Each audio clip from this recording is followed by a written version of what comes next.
বিসমিল্লাহির রহমানির রহিম। আজ আপনারা দেখছেন পর্ব 3, মেরাজ ও সপ্তকাশ ভ্রমণ ও আরশে ওঠা। সিরিজ নবীজির মজেজা, আল্লাহর রহমতের প্রকাশ। এক রাতে সমস্ত সৃষ্টি যখন নিদ্রায় ছিল, তখন এক বিস্ময়কর ঘটনা ঘটে যায় নবী মুহাম্মদ সাল্লাল্লাহু আলাইহি ওয়াসাল্লাম এর জীবনে।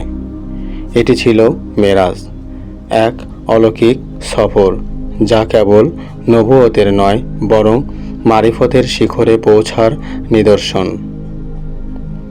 এই সফর শুরু হয় মসজিদুল হারাম থেকে মসজিদুল আকসা পর্যন্ত, যেটি বলা হয় ইসরা।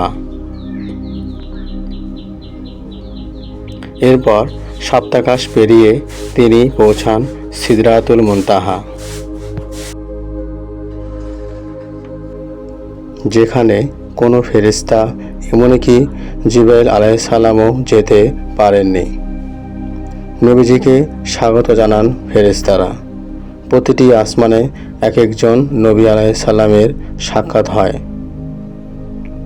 সপ্তম আসমানে দেখা হয় ইব্রাহিম আলাইহিস সালামের সাথে, যিনি নবীজিকে বলেন, তোমার উম্মতকে জান্নাতের বার্তা দিও। এরপর রাসূল সাল্লাল্লাহু আলাইহি সাল্লামকে আরশের কাছাকাছি নিয়ে যাওয়া হয়, যেখানে কালামুল্লাহ হয়, সরাসরি আল্লাহর সঙ্গে কথা।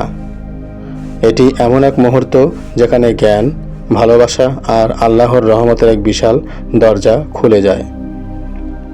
এই সফরেই ফরজ হয় 5 ওয়াক্ত সালাত, যা মূলত আধ্যাত্মিক মেরাজ প্রতিটি মুমিনের জন্য। মারিফাতের দৃষ্টিতে মেরাজ ছিল শুধু বাহ্যিক সফর নয়, এটি ছিল নবীজির রুহের এমন এক উত্থান যা আল্লাহর নূরের সঙ্গে মিলনের রূপ নেয়। এই মেরাজ জানিয়ে দেয়, আল্লাহ দরবারে পৌঁছানো কোনো অসাধ্য নয়, যদি হৃদয় হয় পরিশুদ্ধ। মেরাজের এই মজেজা আমাদের শেখায়, আল্লাহর প্রেমে আত্মা কিভাবে উচ্চতায় পৌঁছাতে পারে।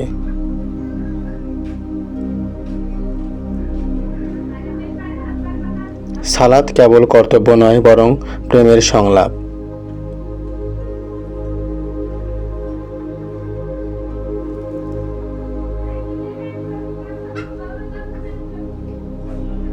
আল্লাহ তাআলা যেন আমাদেরকেও মেরাজের আত্মিক স্বাদ দেন। আমিন।